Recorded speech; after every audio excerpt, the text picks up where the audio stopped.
Continuamos con nuestro estudio de Apocalipsis y hoy tenemos la primera parte del capítulo 19, las cosas que sucederán después de estas, de la oscuridad de la noche a la luz del alba.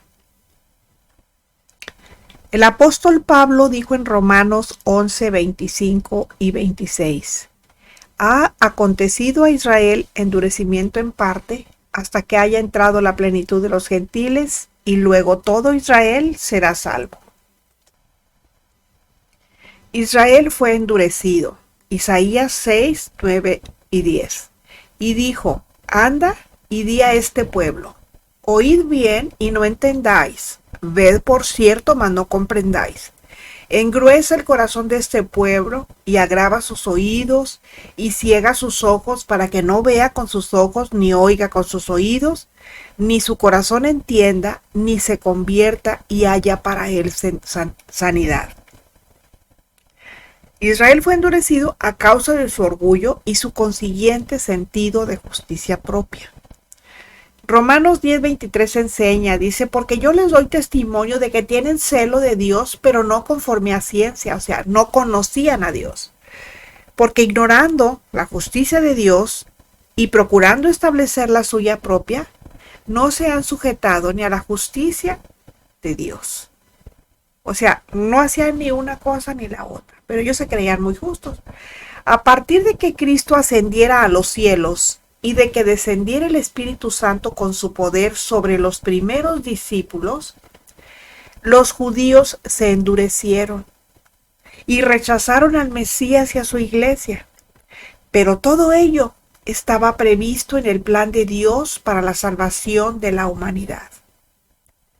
A partir de allí, Dios se iba a volcar hacia los gentiles y con su iglesia también iba a salvar a muchos judíos.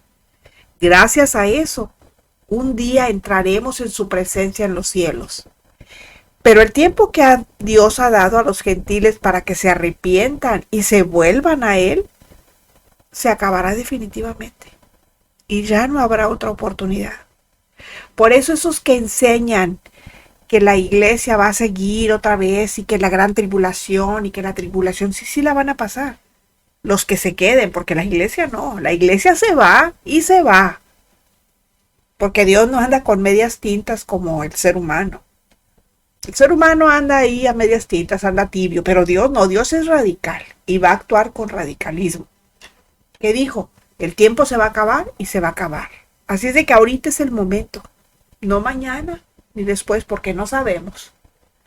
Apocalipsis 20:10 dice, y el diablo que los engañaba fue lanzado en el lago de fuego y azufre, donde estaban la bestia y el falso profeta, y serán atormentados día y noche por los siglos de los siglos. La bestia anticristo que encabeza y representa a la humanidad anti Dios, o sea, la humanidad que está en contra de Dios, está próxima, junto con el falso profeta, a ser enviada al lago de fuego y azufre. Estoy hablando del tiempo en el que está sucediendo todo eso. Cristo en ese momento está a las puertas y el reino milenial está para empezar. Eso es sinónimo del cumplimiento del resto de todas las profecías que Dios dio a Israel y que todavía no se han cumplido. El milenio tiene que ver con el verdadero establecimiento del reino de Dios en la tierra y la consecuente victoria y vida del Israel de Dios, que hará palidecer al Israel de los tiempos de Salomón. Este capítulo lo podríamos partir en 3 apartados: el júbilo de la gran multitud en el cielo, la cena de las bodas del Cordero y la batalla de Armagedón, es decir, Cristo volviendo en gloria. En los versículos del 1 al 8 veremos el júbilo de la gran multitud en el cielo.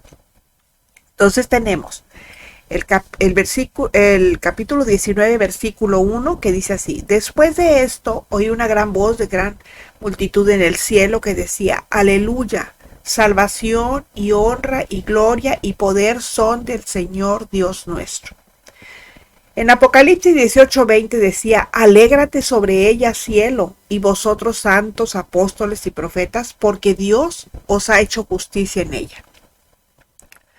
Como bien se entiende, se da una orden invitación, o sea, se le invita, pero a través de una orden, a que se alegren, incluyendo a todos los santos, apóstoles y profetas, porque Dios ha hecho justicia contra la gran ramera.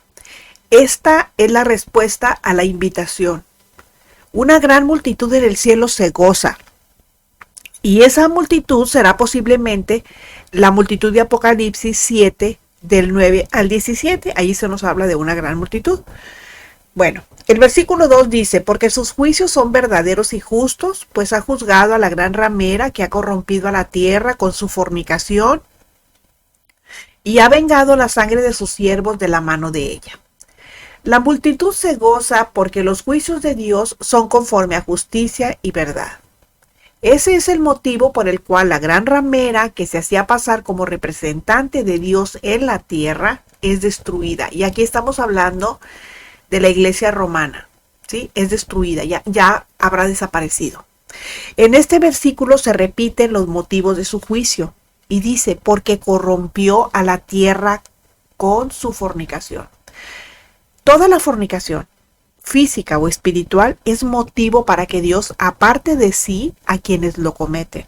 Un fornicario no puede estar delante de Dios, ya sea física y pues espiritualmente con mayor razón. ¿Por qué? Bueno, pues porque la fornicación espiritual es tener comunión con los demonios, principalmente a través de idolatrar imágenes, tales como vírgenes, como los santos, como los escapularios, como los rosarios, como todo aquello que sea prioridad antes que Dios en la vida de las personas. Fíjense, y la comunión física, pues porque se está tentando contra el cuerpo que es el templo de Dios, ¿verdad? Estoy hablando de las personas cristianas, no estoy hablando de la gente del mundo. La gente del mundo hace eso y muchas otras cosas. Pero los cristianos, por eso no deben de fornicar. Los jóvenes no deben de fornicar. Sobre todo los jóvenes cristianos. Bueno. Y esto que les acabo de decir de la idolatría, bueno, pues estamos muy próximos aquí en nuestro país al 12 de diciembre. Donde van a ir, hay hasta volcaduras, hay muchos muertos por los accidentes que se provocan. Hay pérdida de niños. Hay muchas cosas que suceden. Pero no, parece que no lo toman en cuenta, porque yo sé que hay mucha gente que conoce de ese asunto y ha estado escuchando estos estudios, pero sin embargo siguen creyendo, aún con todas las evidencias que hay, siguen creyendo en las tradiciones, en lo que les enseñaron los abuelos. Mis abuelos eran católicos, pero yo no, por eso yo seguí esa religión. Porque cada uno, la salvación es personal y cada uno sabe lo que está en juego. Y está en juego la vida eterna o la condenación eterna. Sabemos de dónde venimos, pero ¿a dónde queremos ir a terminar? ¿En el lago de fuego o en el cielo? Esa es la diferencia. Además, fíjense, con ese juicio, el Señor ha vengado la sangre de todos sus siervos que directamente o no derramó la gran ramera. Acuérdense de todas las persecuciones que ha habido por parte de la iglesia romana. La Santa Inquisición, a la que llamaron santa, por cierto que de santa no tenía nada, pues imagínense, puros demonios los que hacían eso en contra de los cristianos, cómo los mataban.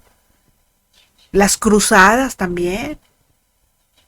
Las guerras cristeras, o sea, todo eso. Bueno, pues Dios ya habrá vengado directamente. Habrá vengado la sangre de todos sus siervos. Apocalipsis 17:16 dice, y los 10 cuernos que viste en la bestia, estos aborrecerán a la ramera y la dejarán desolada y desnuda, y devorarán sus carnes y la quemarán con fuego. La Babilonia religiosa ya fue destruida por los 10 mandatarios que serán representados en los 10 cuernos de la cuarta bestia de Daniel 7:7, que dice, Después de esto miraba yo en las visiones de la noche, y aquí la cuarta bestia, espantosa y terrible, y en gran manera fuerte, la cual tenía unos dientes grandes de hierro, devoraba y desmenuzaba, y las obras hollaba con sus pies, o sea, pisoteaba. Y era muy diferente de todas las bestias que vi antes de ella, y tenía 10 cuernos. Ahora es la destrucción de la Babilonia política, así como de la infraestructura de la superiglesia del falso profeta. Es decir, el bastión político y religioso filosófico de la bestia anticristo ya han sido destruidos. La eliminación de ese lugar y sistema con todo lo que conlleva señala, por otra parte, el fin de la gran tribulación. Se ve el fin de los juicios y pronto se verán los primeros rayos del sol de justicia que está por venir. Apocalipsis 19:3. Otra vez dijeron, aleluya, y el humo de ella sube por los siglos de los siglos. Decir nuevamente sus alabanzas significa que para quienes tienen la mente de Cristo, el asunto está muy claro y lo pueden comprender. Pero quienes tienen la mente natural, la mente carnal, o sea, los que no tienen a Cristo en su corazón, los que no lo han recibido como Salvador, pues no pueden ver que la condenación de la gran ramera es eterna y que jamás va a volver a ser. Eso significa que el humo de ella sube por siempre. Apocalipsis 19:4. Y los 24 ancianos y los 4 seres vivientes se postraron en tierra y adoraron a Dios que estaba sentado en el trono y decían, amén, aleluya. No solo la gran multitud en el cielo alaba a Dios por todo esto, también lo hacen los 24 ancianos que están representando a las 12 tribus de Israel y a los 12 apóstoles de la iglesia que ya fue arrebatada, además de los 4 seres vivientes que están ante el trono de Dios y que también hacen lo mismo. Apocalipsis 19:5 dice, y salió del trono una voz que decía, alabad a nuestro Dios todos sus siervos y los que le teméis, así pequeños como grandes. El texto no nos dice de quién es la voz, que puede ser de uno de los seres vivientes o uno de los serafines cercanos a Dios, quien da una orden a todos los siervos de Dios, tanto a los pequeños como a los grandes. ¿Y qué les dice? Que alaben a Dios.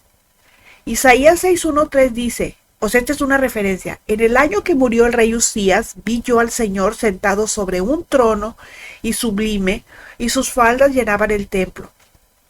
Por encima de él había serafines, cada uno tenía 6 alas, con 2 cubrían sus rostros, con 2 cubrían sus pies y con 2 volaban. Y el uno al otro daba voces diciendo, Santo, Santo, Santo Jehová de los ejércitos, toda la tierra está llena de tu gloria. Por eso podemos pensar que puede ser un serafín. Apocalipsis 19:6 dice, y oí como la voz de una gran multitud, como el estruendo de muchas aguas y como la voz de grandes truenos que decía, aleluya, porque el Señor nuestro Dios Todopoderoso reina. Respondiendo a la orden dada, todo el cielo alaba. Entre ellos hay ángeles, hay humanos salvos y otras criaturas celestiales que no sabemos quiénes son. El cielo entero declara que el Señor nuestro Dios, el Todopoderoso, reina.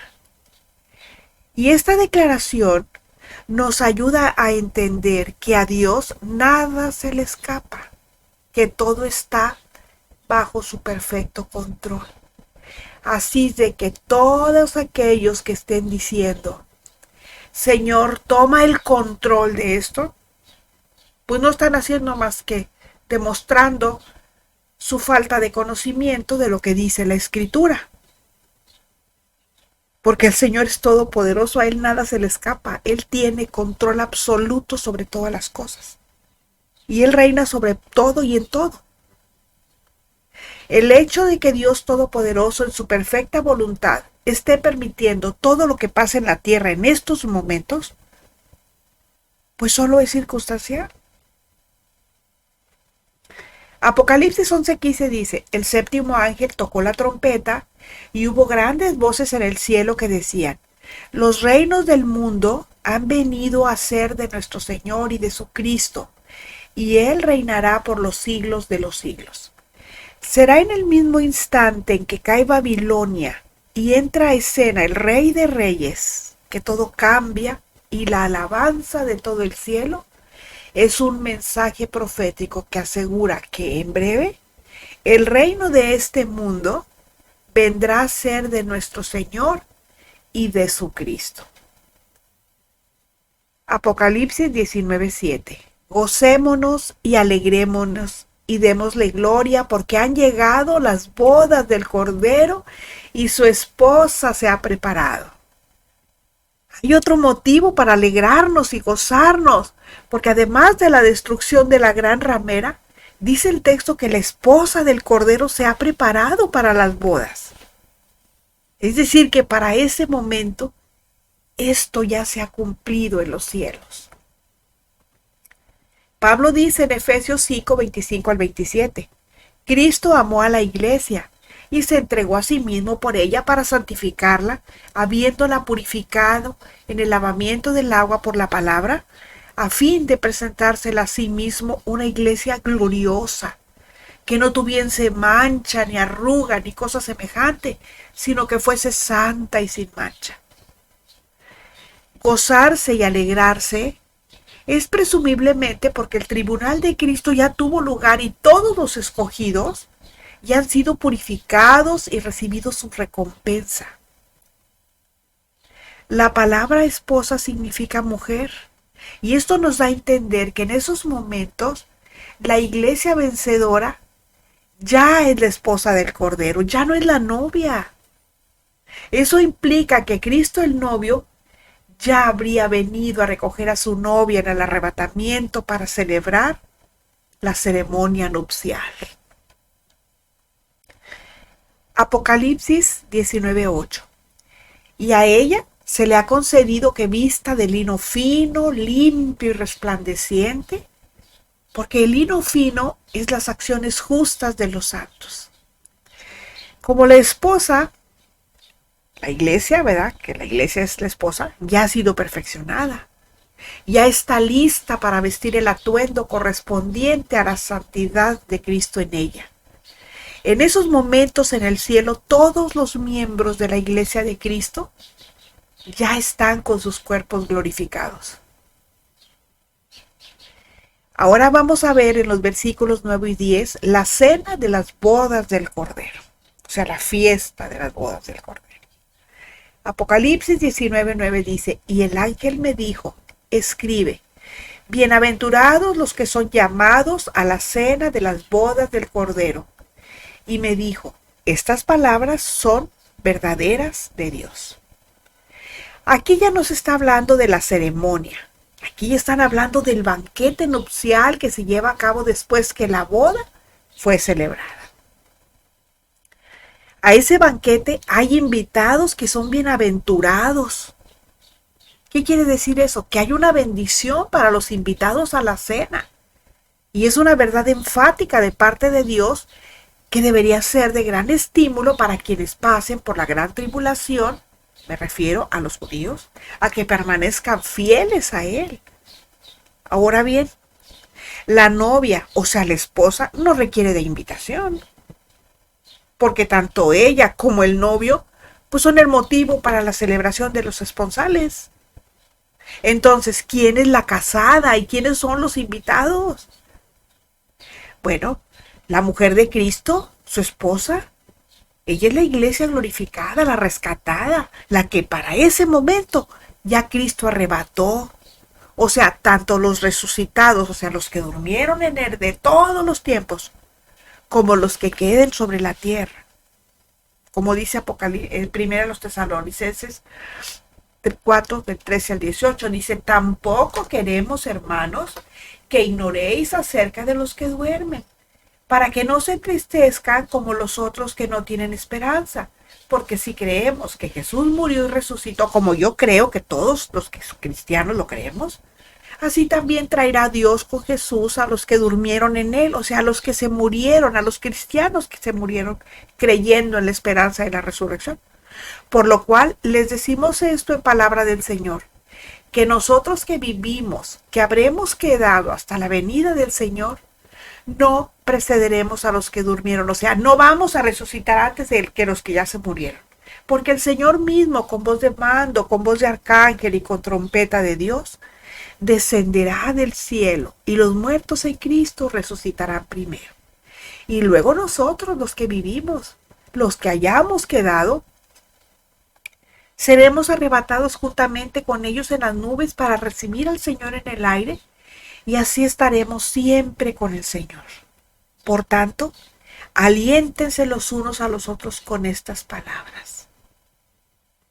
O sea, todos nosotros, los que tenemos la esperanza en la resurrección, todos los cristianos que creemos en eso, debemos alentarnos unos a los otros, porque miren, andando en este valle de lágrimas, en este mundo, pues hay tribulación, hay situaciones que nos agobian, y a veces el ánimo decae, no la fe, porque la fe persiste, pero el ánimo decae. Y entonces, ¿qué tenemos que hacer nosotros? Alentarnos, mira, no te preocupes, esto va a pasar pronto. Pronto el Señor va a venir por nosotros y nos va a llevar con Él. Y entonces ya todo habrá pasado. Esas son las palabras con las, con las que nos tenemos que alentar. Por lo tanto, todos los arrebatados son la novia que se convierten en la esposa. Pero no se nos olvide que somos pecadores redimidos y que nosotros no somos mejores que nadie, sino que Dios tuvo misericordia de nosotros, que nos hemos convertido en un mendigo, diciéndole a otro mendigo que Jesucristo no es religión, es vida. Y que también ellos pueden ser arrebatados. Pero para eso, pues tienen que prepararse con la llenura del Espíritu Santo y vivir en pureza y santidad. Tienen que tener un espíritu recto y amar a Dios y lo que es de Dios. Por eso, insisto, si usted que me escucha no ha recibido al Señor, fíjese a qué alturas estamos ya de lo que ha pasado en la humanidad. Para aquí ya la iglesia ya no existe, la iglesia ya se fue. ¿Quiere ser uno de los que también se vayan? Pues entonces reciba al Señor Jesucristo. Crea en que Él pagó por sus pecados. Usted ya no tiene nada que hacer más que creer en Él. Pero eso sí, tiene que cambiar su forma de vida. Porque no puede usted recibir a Cristo, decir que se arrepintió y seguir como siempre. Al cabo Cristo lo perdona, ¿no? Porque no es un juego. No se trata de un juego. Primera a los Tesalonicenses 5:2 y luego 4 y 6 dicen así.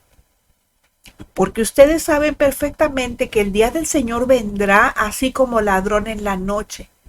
Eso nos lo está diciendo Pablo a nosotros. ¿Saben qué? Ustedes, la iglesia, ustedes ya saben que el Señor va a venir. Y va a venir como ladrón en la noche.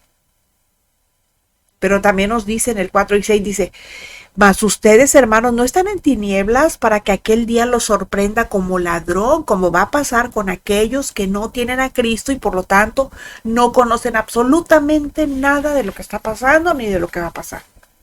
Dice, porque todos ustedes son hijos de luz y son hijos del día. No somos de la noche ni de las tinieblas.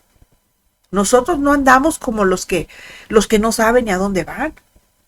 Dice, por tanto, no durmamos como los demás, sino velemos y seamos sobrios.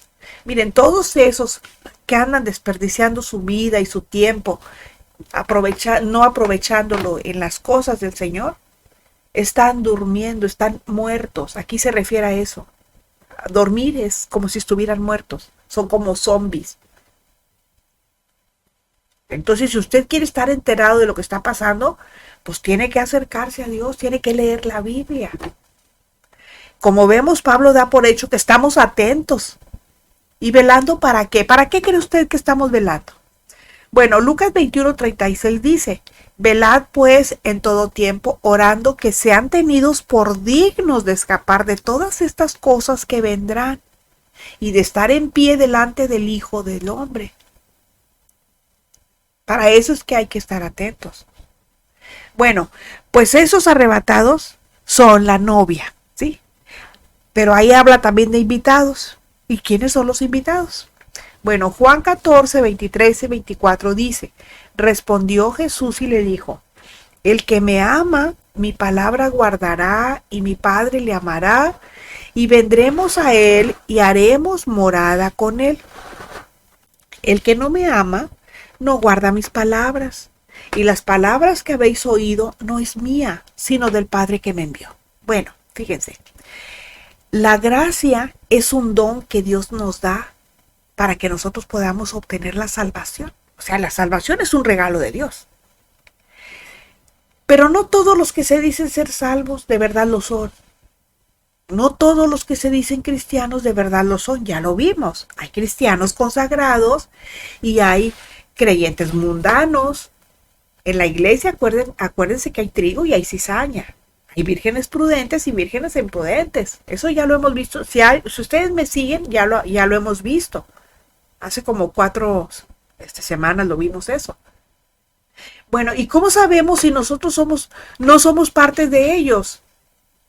De los desobedientes. Bueno, pues muy sencillo. Cuando nosotros no sabemos cómo actuar frente a alguna circunstancia, es porque nos han predicado un evangelio adulterado.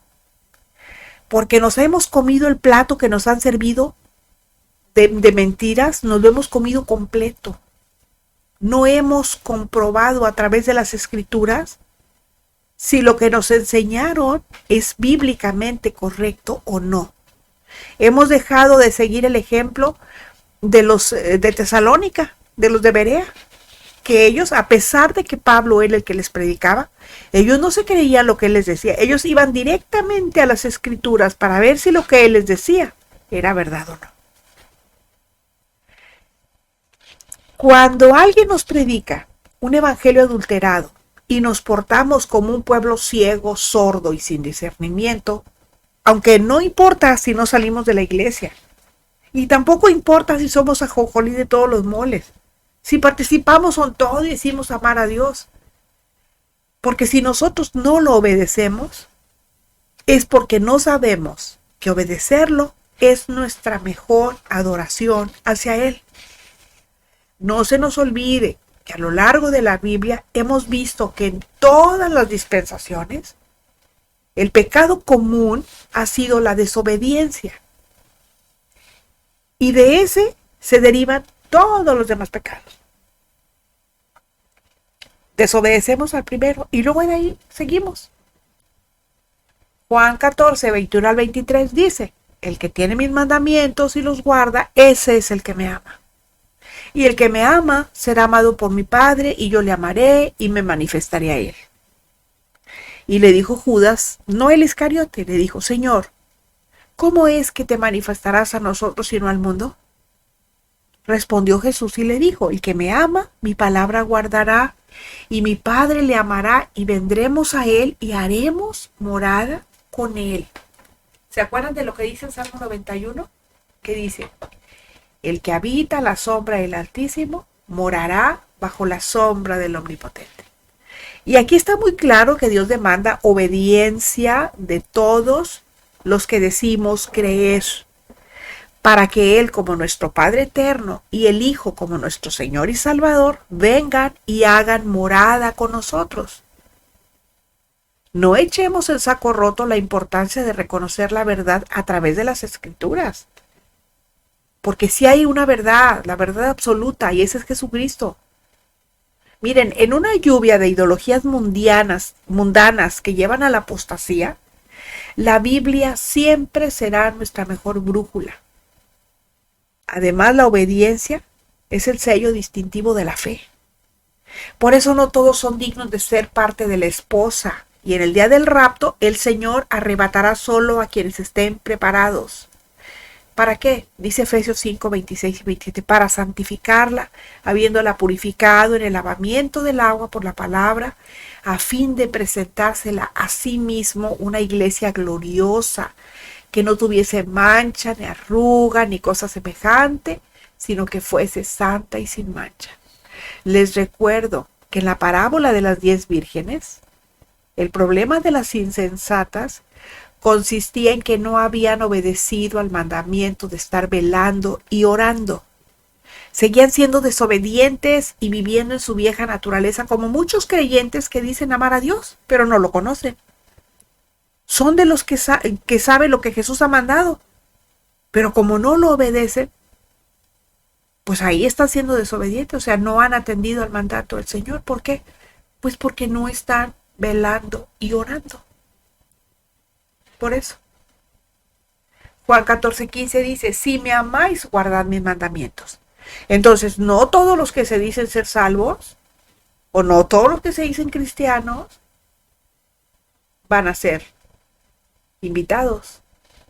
Hay muchos que se dicen cristianos comprometidos con el evangelio y se van a quedar por no vivir la vida que Cristo demanda.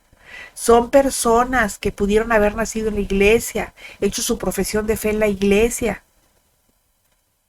servido en la iglesia, casado en la iglesia, muerto en la iglesia, hasta haber sido velados en la iglesia, y aún así terminar en el infierno porque estuvieron solamente en la iglesia pero no en Cristo. Y si se siguen rehusando a conocerlo como su Salvador, pues no hay duda que mañana lo tendrán que conocer como su juez. Romanos 11, 25 y 26 en su parte A dice, porque no quiero, hermanos, que ignoren este misterio, para que no sean arrogantes en cuanto a ustedes mismos, que ha acontecido a Israel endurecimiento en parte hasta que haya entrado la plenitud de los gentiles, y luego todo Israel será salvo. Y ese todo es una palabra sinécdoque, no es todo, es solamente aquellos que hayan creído en el Señor Jesucristo. Ahora, ¿estarán irremisiblemente perdidos los que se queden? Pues miren, abran bien sus oídos por lo que les voy a decir.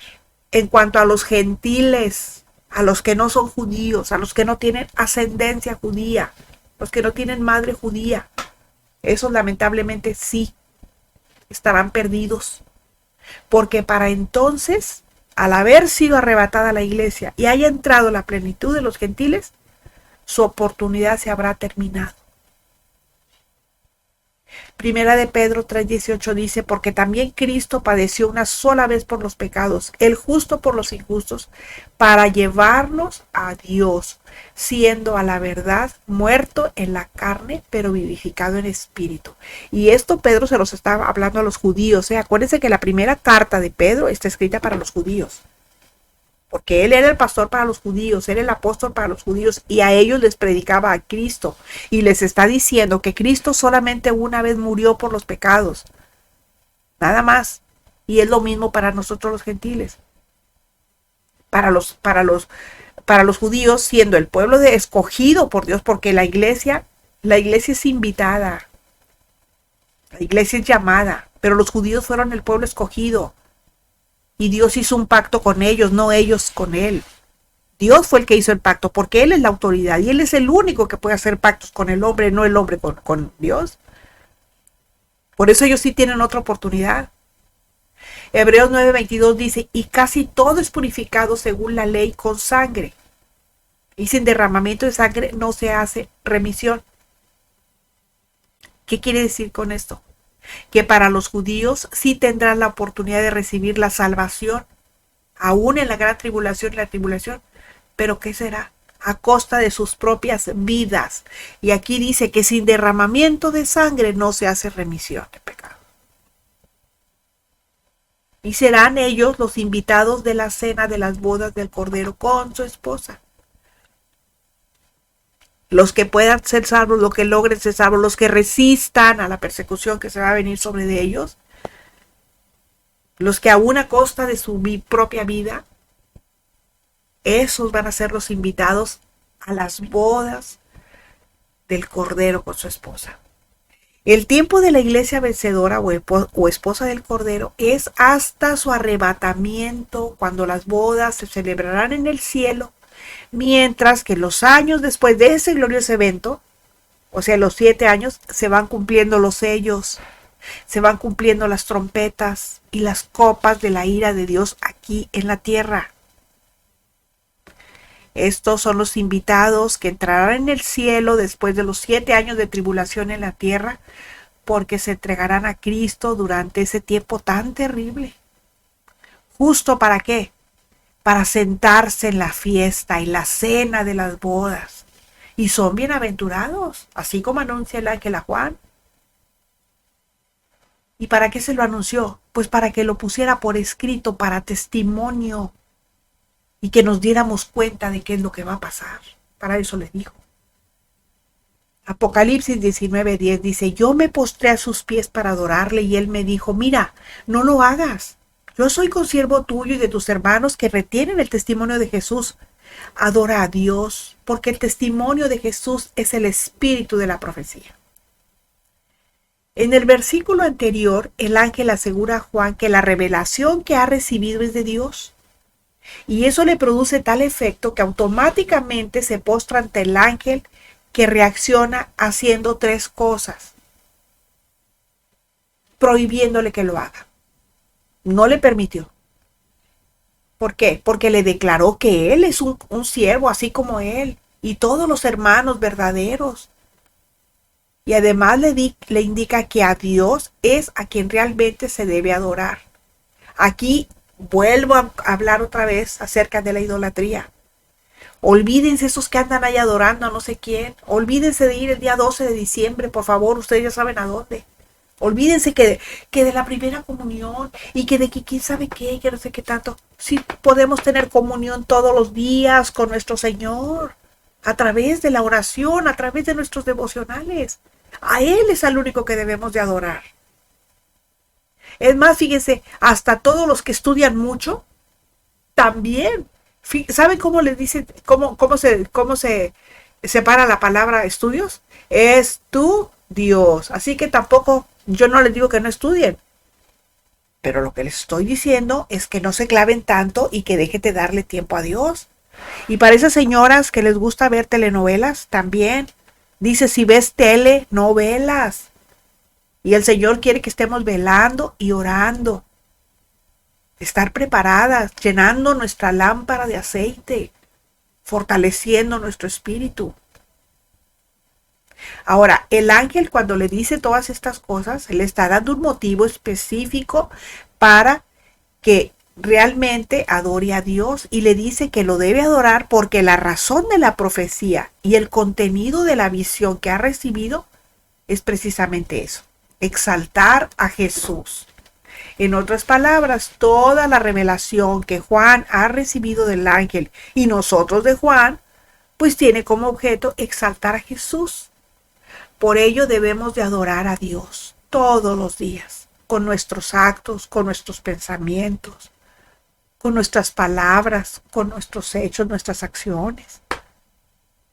Pero por otro lado, la definición que hace el ángel de los hermanos en la fe dice que son los que retienen el testimonio de Jesús, es decir, los que viven realmente la verdad revelada de Cristo, porque el testimonio de Jesús es el espíritu de todo este libro, y quien lo niegue o lo haga a un lado, aunque sea en parte, estará negando el testimonio de Jesús, y eso tiene consecuencias eternas. Apocalipsis 22, 18 y 19 dice, yo testifico a todo aquel que oye las palabras de la profecía de este libro. Si alguno añade a estas cosas, Dios traerá sobre él las plagas que están escritas en este libro. Y si alguno quita de las palabras del libro de esta profecía, pues Dios quitará su parte del libro de la vida y de la santa ciudad y de las cosas que están escritas en este libro. Otra apreciación interesante de las palabras de ese ángel es que es nuestro consiervo, pero no nuestro hermano. ¿Por qué? Pues porque somos creaciones diferentes. Lo único que tenemos en común es el hecho de que somos siervos de Dios, pero diferentes en el hecho de compartir nuestra naturaleza. Porque nosotros como hijos de Dios somos hermanos los unos de los otros, pero no de los ángeles, porque su naturaleza es muy diferente a la nuestra. Bueno, ahora vamos a ver de los versículos 11 al 21, hasta donde nos alcance el tiempo, la batalla de Armagedón, o sea, Cristo volviendo en gloria. En esos momentos, Juan está digiriendo la revelación del ángel acerca de la importancia del testimonio de Jesús. Y cuando aún no ha terminado de poner sus pensamientos en orden, recibe una nueva visión. Y todo lo que va a ver en los siguientes versículos es grandioso, pero no solamente es grandioso, es claramente grandioso. En esta sección se va a producir lo que la palabra enseña en lugares como Zacarías 14 del 1 al 2, que dice: y aquí el día de Jehová viene, y en medio de ti serán repartidos tus despojos, porque yo reuniré a todas las naciones para combatir contra Jerusalén, y la ciudad será tomada, y serán saqueadas las casas y violadas las mujeres, y la mitad de la ciudad irá en cautiverio, mas el resto del pueblo no será cortado de la ciudad. Este será el inicio de la batalla de Armagedón, cuando la bestia anticristo aplaste la rebelión de los judíos enemigos de Cristo, como lo señala el mismo Zacarías en el mismo capítulo, pero en los versículos del 17 al 20, que dice: y acontecerá que los de las familias de la tierra que no subieren a Jerusalén para adorar al rey, Jehová de los ejércitos no vendrá sobre ellos lluvia. Y si la familia de Egipto no subiere y no viniere sobre ellos, no habrá lluvia. Vendrá la plaga con que Jehová herirá a las naciones que no subieren a celebrar la fiesta de los tabernáculos. Esta será la pena del pecado de Egipto y del pecado de todas las naciones que no subieren para celebrar la fiesta de los tabernáculos. En aquel día estará grabado sobre las campanillas de los caballos: santidad a Jehová, y las ollas de la casa de Jehová serán como los tazones del altar. Solamente los fieles van a permanecer.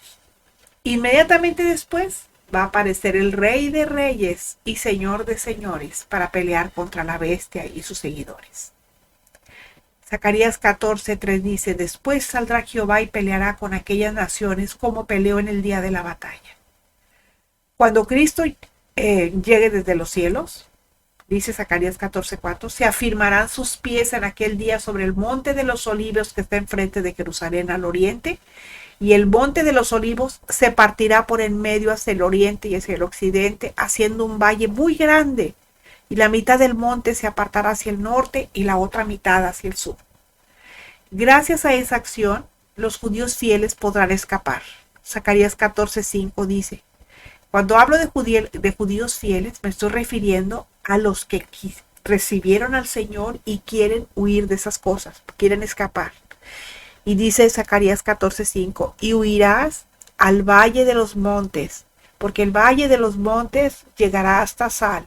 Huiréis de la manera que huisteis por causa del terremoto en los días de Usías, rey de Judá. Apocalipsis 19:11 dice: entonces vi el cielo abierto, y aquí un caballo blanco, y el que lo montaba se llamaba Fiel y Verdadero, y con justicia juzga y pelea. Juan ve los cielos abiertos. Eso quiere decir que lo que él está viendo es real.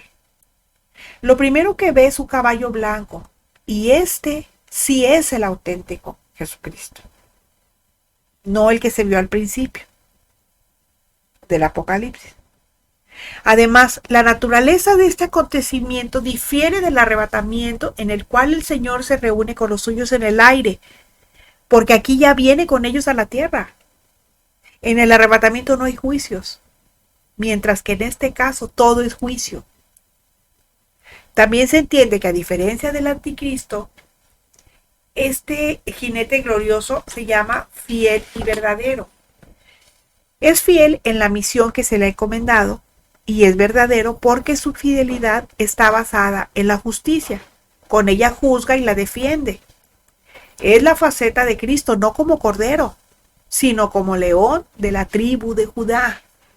¿Se fijan? O sea, ya no viene como cordero, ahora ya viene como león de la tribu de Judá. Ya no viene como salvador, ahora viene como juez.